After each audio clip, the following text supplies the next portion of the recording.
Geekom has released laptops. I think you saw some of the CES coverage. They're so close to perfect. But I'm also going to say some of the things that I think would, make it perfect if they had been tweaked or tuned or changed. Because when you're this close to being perfect, I always wonder, what else could we do to make it perfect? Before we do that, look at all my beautiful games. This is my PC game collection, but it's also a whole bunch of shirts that I'm going to be doing for 70, 80% off. Also, the hardware and the mouse pads. Use coupon code HAPPYHARDWARE and you'll get 50% off that. I'm trying to clear up the shelves as much as possible. Now, these prices are only going to be for the stuff I have here on the shelf. There's a few things that are print on demand, like this one. Those prices will not be changing, but you can go on there and grab just all kinds of t-shirts. I got all kinds of good stuff left over there. I want more room for my games. Now, you're going to have to pay a little bit of shipping, but if you grab multiple things, maybe some hardware, maybe some of these, well, that's going to help a lot. Also, I've got a bunch of games I'm not taking with me, and some of them I've just got duplicates of. They're actually really good games. So I'll throw some of those into the boxes. If you order a few things and there's extra room in the box and it doesn't cost me an extra several dollars, I'll throw some games in there. So I'll be giving away that. And I'm also going to be giving away random just stuff from the office that I don't need, little bits of hardware. And then the more premium hardware, I'm going to put on the used category over here. If you just come to epicpants.com and scroll down the page about halfway, you'll see there's a used category. I got microphones, handheld consoles, got a few copies of Windows on here. Look at that, Windows 98 sealed in the box. The idea is I take care of you with some good sale prices and you take care of me by getting this stuff off my shelf so I have a little more room. Head over to epicpants.com, and now on to our regularly scheduled program. Now, this is an Intel-based 14-inch laptop. The screen is beautiful. It's 2880 by 1800. It's an OLED, and it is just ridiculously beautiful to see. I like it for multiple reasons that I'll talk about in just a second. Now, it's 14 inches. The big thing that's going to make me forgive almost everything else is the fact that it only weighs 2.2 pounds. It is so lightweight. It's got this beautiful magnesium-alloy body and a soft touch coating. This alone makes up for almost all of the faults, because whenever I would find something that it was like, this is like a feature, I'm like, I don't know. I pick it up again and I'm like, oh yeah. But it's so lightweight, easy to carry around. And that makes a big difference, because when I'm traveling and stuff, every pound matters. And if I'm just going to like a coffee shop or something, having something that's really, lightweight like this makes a massive difference to me, in my opinion. So this is extremely sleek, only 2.2 pounds, which is 1038 grams. I mean, we're talking, this is like the weight of a tablet, and it performs like a high performance laptop. In fact, I don't even know if there's a lot of tablets that are, around this size that are this light. 0.23 inches is what it is. As far as the different flavors go, I got it with the Core Ultra 185H. That's 16 cores, 22 threads, 24 megabytes of cache, and 5.1 on the turbo there. As far as the tops go, 35 tops. You can also get it with the U5 125H. So 4.5 gigahertz on that one, and 33 tops. Above and beyond that, we do have the Intel Arc graphics card, and quite a bit faster than a lot of the Intel stuff. It's still not quite as fast as most AMD 780M and whatever else. It's not quite there. I thought it was going to be there, but not quite. This is not a full-on gaming laptop, but you can play games on it. Like, don't get me wrong, you can play like a lot of games on it, especially if you run it at half resolution, which still looks beautiful. Anyway, and talk about that screen again. So 120 hertz refresh rate, 100% coverage of the DCI-P3 gamut, and it is a beautiful 16 by 10 screen. This is where I'm going to talk about gaming for just a minute, because an OLED screen for gaming is beautiful, and it'll play all the emulators, including Switch. Half resolution, you're playing 1440 by 900, and on a 14-inch screen, that's still a very good pixel density, especially if you're sitting back up, a couple of feet and playing your game. So if you play at that resolution, you're going to get a lot more speed. It's even faster than obviously playing at 1080p, but not quite 720p. So it's kind of a nice sweet spot to play a lot of your modern games, and I would highly recommend doing so. It'll just give you a big boost. Above and beyond that, we've got some stereo speakers on this, and it sounds pretty good. I usually just say, okay, yeah, it's got speakers just so you can hear things, but they sound pretty good, like good enough to leave on in use. Once you get into the operating system, Windows, you've got a few different ways to adjust the performance and the cooling of the machine. And at first I was testing everything in performance mode and didn't realize that there was a way to turn this, do this, press function and P, because the manual doesn't say anything, but their marketing material says that you can do this. If you're browsing the internet, doing a few things, watching movies or whatever, even playing like indie games and stuff, leave it on like that. It's perfect. It's completely quiet. Then if you want to crank it up, put it on balanced mode or on performance mode, you can do that on the fly, and it'll give more wattage to the CPU. it'll make the battery drain a little bit faster, which is 16 hours of battery power. So it comes with a 65-watt charger. Yeah, they say just plug it in for 30 minutes, you can get hours of power. I love these little gallium nitride chargers. They're tiny. So that's another nice thing is laptop small. The charger is tiny. Battery on the inside, 72 watt hour. All right, let's go through the ports, shall we? So on one side, we've got an HDMI 2.1. Then we have two USB 4, and those are Type C, 40 gigabits per second right there. If you wanted to run an external dock or something, you could do that with one of those. Then flipping it around to the other side, we have a Camacy. Then if you flip it around to the other side, we have a USB 3.2 Gen 1 Type A. We've got our audio jack right there. That's for headphone and microphone. And then we have a physical switch to turn off the hardware for your webcam. That's a camera privacy shutter. Everything should have that. Okay, let's take a look at this keyboard here. We have different levels of backlighting that we can change with the function and I think it's F1 or F2, I think F1. So you can change your different backlighting options there on the keyboard. Just the single color because it's elegant. We're not doing a carnival show here. So I like the positioning of the buttons and it's very comfortable to type on. The chiclet keys feel fine.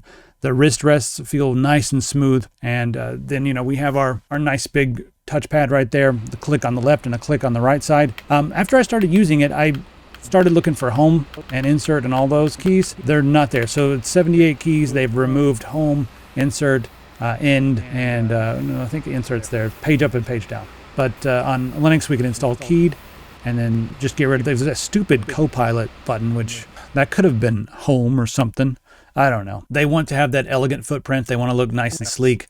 So they have to cut some corners. They don't want to look like a Lenovo keyboard that has all the buttons, but it kind of puts the number pad in a weird spot and doesn't look as clean and even. So now don't get me wrong, you can still use home and page up and page down and all that stuff by holding function and using the arrow keys up, down, left, and right. But I feel like sometimes when you have this minimal setup and you want to make it look clean and elegant, you do sacrifice a little bit of functionality for that, nice style. Anyway, you got your fingerprint reader on there, which is also where your power button is. So all that is there. As far as the materials go, it's Geekom. They always test these things like crazy. They did 1,000 hours of testing on the hinge, and the hinge is super smooth. It can, you can raise it.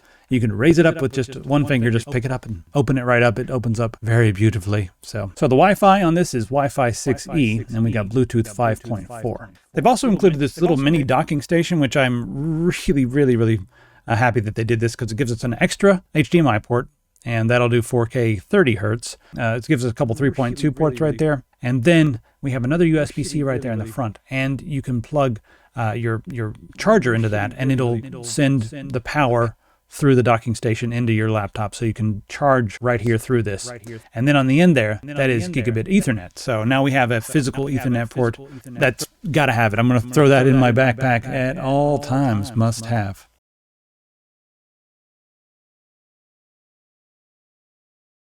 When it comes to that old CPU, it is really fast. Take a look at that single core performance. That's a couple generations old, but single core is nothing to sneeze at. 1624 there in Cinebench R23. And then multi-core is getting up there, somewhere between the Threadripper and the older i9s. But again, this is all the efficiency cores do bring the multi-core score down just a little bit. 11507, still really fast. All right, let's take a look at superposition.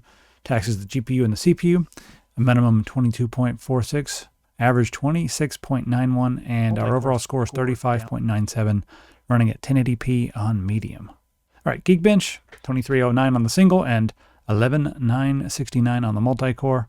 Scroll down, you can pause on any of these individual tests, and then we'll look at the OpenCL score, 27222. That's really high. This thing came to mess around. And there's the individual scores. So I accidentally didn't capture Valley footage.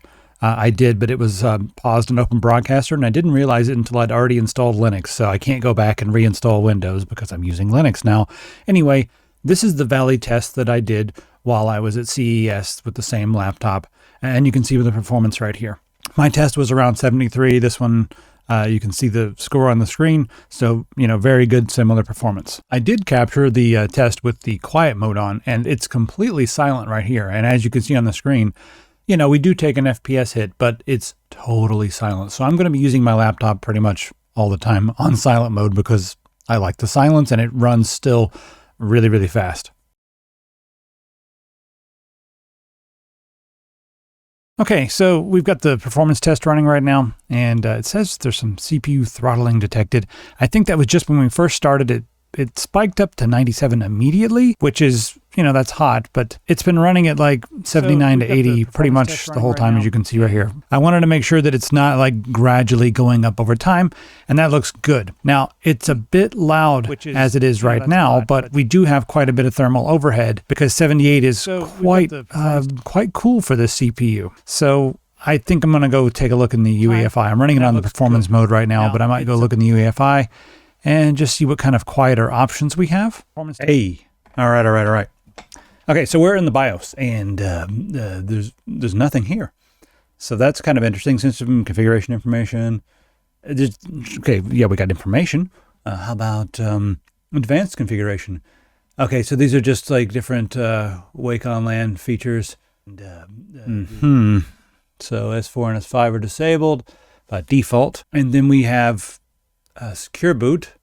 And then our boot options, lots of boot options here for fast boot, but that's it. I really wanted like a fan curve or something because, yeah, we could really dampen down the fan noise, I believe, and let it get a little bit warmer and it would be just fine. Okay, I want to show you something right here. I just got Baldur's Gate 3 running in the background. My core temperatures are 66 right now. That's cool. We got a cool cucumber under the hood. However, so 66 while I'm in the game right here. It's 3D stuff rendering. However, the fans, let's take a look in the PC manager here and just see if we have any fan settings. See, it says 65 degrees CPU. All right, so this is what I'm talking about. Like right now, just loading into a game, 65 degrees, and the fans are at 50. There's no reason for the fans to be going crazy right now. So we need an update that allows us to either control the fans or we need a less aggressive fan curve because this CPU has like, 25 to 30 extra degrees of overhead before we really need to start getting too worried about it. And this is just way too loud for 65 degrees. It says we're getting thermal throttling, but I don't know how because it's every time I open up this program, it just like hits 95 and then goes right back down. So I don't know what's going on with that. It might be a weird reading, but yeah. While we're here, I guess we can go ahead and take a look at the M.2 performance, and it is very fast. Around 7,000 megabytes on the read, and the write is really, really good too, 6176. Now I'll scroll down here and show you the smart temperatures. As you can see here, it got up to 78, which is nice and cool. For how fast that is, that's very cool. Idle and all that around 60. So yeah, that's really good. It's a good M.2 they put in there. Let's take a look at the IOPS and just see how snappy it's going to feel. And we've got over 100 on both the read and the write, so that should feel really snappy just for general use. All that around 60. Really good. It's a good M.2. All right, let's take a look at Baldur's Gate 3. So I'm not going to be able to play this on high, but I think medium should be pretty good. Here's how I would play this on this machine. I would come down here and set this to 16 by 10, which is what the screen is. And then I would come down here and do 1440 by 900, which is half of the resolution. There we go.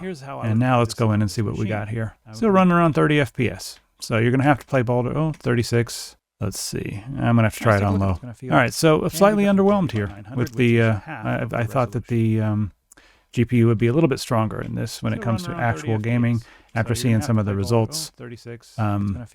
But yeah, 55 on low is pretty good. Like to play on medium or high, but hey, it's not an AMD, right? The fact is that we can still play very well at 1440 by 900, and it looks amazing on this little screen. But yeah, just play your game like this, and it'll run beautifully. I'm going to try medium just because it does look a little bit better. All right, medium. Can we run around in medium? Yeah, medium, we're getting pretty close to that 30 FPS threshold, but staying above 30 FPS most of the time, and since this is turn-based, I'm kind of okay with this. It feels okay. So medium at 1440 does work just fine with this. Okay, so it looks like our balanced medium was 30 FPS average, minimum 21. Minimum on low is 27. So again, like I said, turn it down to 1440 by 900 and you'll be just fine playing on low or medium. Okay, we'll do a few tests here in Cyberpunk, see how it runs. I'm going to be doing 1080p just so you can figure out how it compares to your computers. But realistically, I'm not going to play it at 1080p. I'm going to play it at 16 by 10, 1440 by 900, but we'll try this and see how it runs. just to compare to other things. Okay, high performance is well, better than I expected, 25.54. I wouldn't be playing it this way, so let's try something else.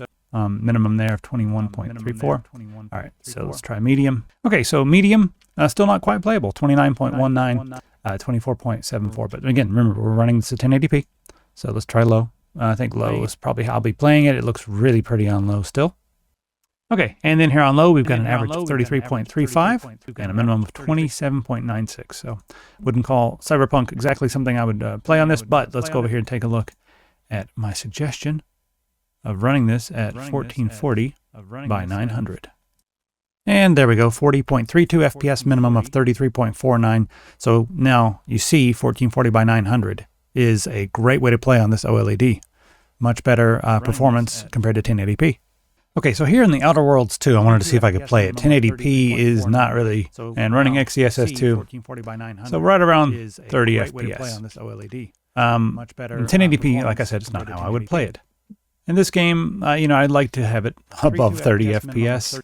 I'm not trying to emulate a console here, or the console experience. So I'm going to go ahead and just put this on. Let's show you what it looks like on full screen.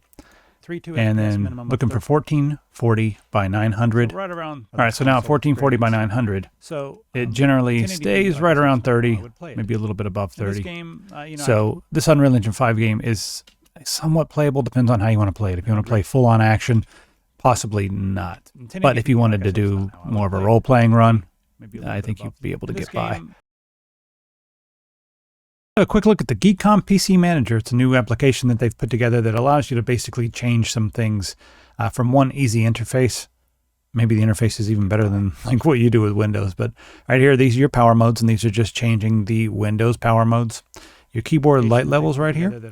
And then this is handy. It changes if your function keys are function keys or if they act as multimedia keys. So you can change that on the keyboard as well without even having to use this. Here we have some just basically voice fixer-upper to remove the ambient background noise, give yourself clear voice and all that kind of stuff for when you're in an echoey room. This can help. Here's your PC optimization. Why does this feel like it's a better layout than what you get with Windows normally? And I think we're good there. PC Cloner is very interesting. You can hook this up and bring your installation over from Windows 10 or 11. So that's interesting. Okay, so when it comes to the testing, I expected the ARC to perform a lot better when it comes to gaming, especially when you run it at 1440 by 800. But it's just not an AMD, and that's something that's very evident whenever you start gaming. However, I'm greedy. I wanted gaming and the portability and the small size and everything else. I wanted all that stuff in one, but I can't have it. So still want to sell my AMD laptop just because this is so comfortable to use and so small and everything like that. And if I want a game, I've got a Steam Deck. So that's kind of what I'm going to do. And I can play most of my games on this. The games I've been playing, I complain about this and then I'm going to go back and play Ultima Underworld's what I'm playing right now. So maybe I should shut up because I'm not even interested in AAA modern games. So yeah, but it can almost play them. I mean, like Baldur's Gate on low and stuff. So yeah. Now, one thing that's interesting is I threw Linux on here. You know, some of the function keys work, most of them like the media keys and the brightness and all that stuff. It just works and the volume works, the function for that works. The function keys for the performance modes don't work in Linux, I guess, because that's not like a standard thing. And I don't think we have any firmware drivers that will make it work in Linux at this point. So when I was in Linux, it was actually quieter than Windows. It was very, very quiet in Linux the entire time.